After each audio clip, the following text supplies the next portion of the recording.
Salut tout le monde, je viens aujourd'hui avec une nouvelle vidéo et je suis comme d'habitude super heureuse de vous retrouver. Aujourd'hui je vais vous faire une vidéo qu'on m'a tellement demandé, mais vraiment je pense que c'est l'une des vidéos qu'on m'a le plus demandé. C'est la vidéo sur comment apprendre à parler une langue couramment. Si vous me suivez déjà depuis pas mal de temps sur ma chaîne et si vous avez vu ma vidéo, mon histoire, ou si même vous regardez de temps en temps dans la barre d'infos, vous savez donc que je sais parler 4 langues couramment. Les conseils que je peux vous donner tout simplement pour apprendre une nouvelle langue. Après, sachez que j'ai appris à parler l'allemand, le russe et le français parce que j'ai été tout simplement obligée, c'est-à-dire que j'ai vécu dans ces pays-là. C'est vraiment quelque chose de complètement différent qu'un cas où une grande personne décide d'apprendre par elle-même une nouvelle langue. Donc c'est vraiment deux cas complètement différents. Mais l'anglais, c'est quand même une langue que j'ai appris majoritairement toute seule quand même. Donc je l'ai appris à l'école et après à la maison toute seule. En vous donnant ces conseils là, je vais surtout m'appuyer sur mon expérience personnelle, comment j'ai appris à parler l'anglais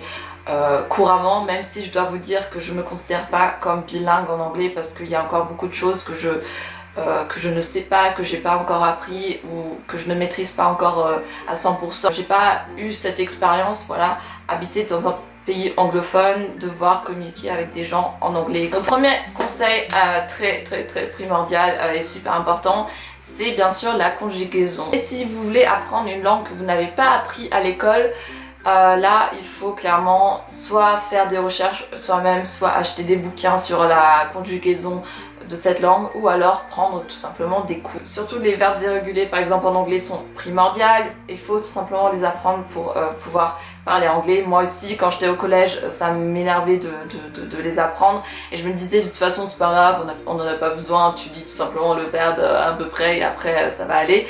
Mais non, ça marche pas comme ça. Il faut vraiment apprendre les verbes irréguliers, il faut savoir ceux qui sont réguliers et ceux qui sont irréguliers. Et sincèrement je vous dis que si vous êtes au collège maintenant et que vous faites face à ce problème-ci, c'est d'apprendre les verbes irréguliers, ne vous inquiétez pas, ça va venir au fur et à mesure du temps, au fur et à mesure des années, vous allez le maîtriser de plus en plus.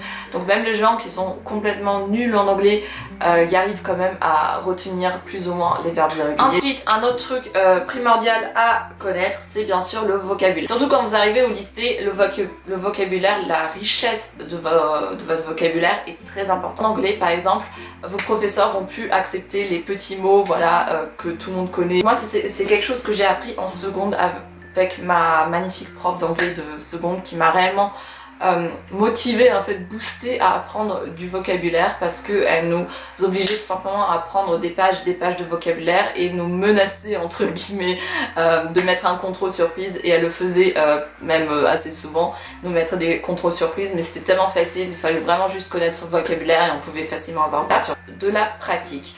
Donc pour pratiquer, il faut bien sûr forcément participer en classe, donc c'est le cas pour l'anglais ou la deuxième langue que vous avez choisi à apprendre au collège. Si vous êtes vraiment motivé, n'hésitez pas à participer en classe, personne ne va vous manger, tout le monde est dans le même cas, certes il y a ceux qui sont plus doués que d'autres, puis il y en a d'autres qui y arrivent moins bien, mais dans l'ensemble vous êtes tous dans le même cas, vous apprenez une nouvelle langue et vous apprenez de nouvelles choses, donc c'est pas grave si vous avez un mauvais accent par exemple en anglais, c'est pas grave, le plus important c'est de tenter et de essayer à adapter cet accent. Ce qui est bien aussi c'est d'avoir des correspondants, donc moi j'avais des correspondants en 4e, 3e et seconde, donc des correspondants allemands. Personnellement pour moi ça m'a juste apporté de nouvelles amitiés, mais pour d'autres ça a permis d'améliorer aussi leur allemand. Le fait de parler à quelqu'un qui a le même âge que vous, qui a peut-être les mêmes passions que vous, qui s'intéresse à la même chose mais juste dans une langue différente, c'est juste super intéressant et super intriguant, et ça sincèrement parfois on n'a pas l'impression, mais ça vous apporte quand même beaucoup de choses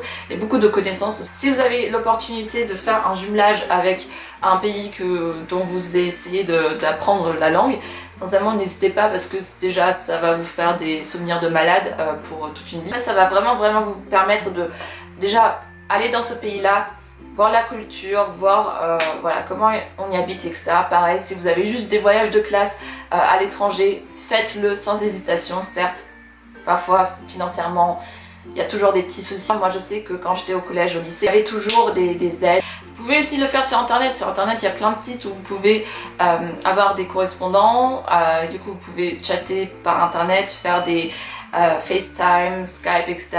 Après ça c'est un peu plus risqué parce qu'on ne sait pas sur qui tomber, mais il y a toutes sortes de possibilités. Donc si vous voulez vraiment rencontrer des gens à l'étranger, il y a internet qui fait pour ça maintenant.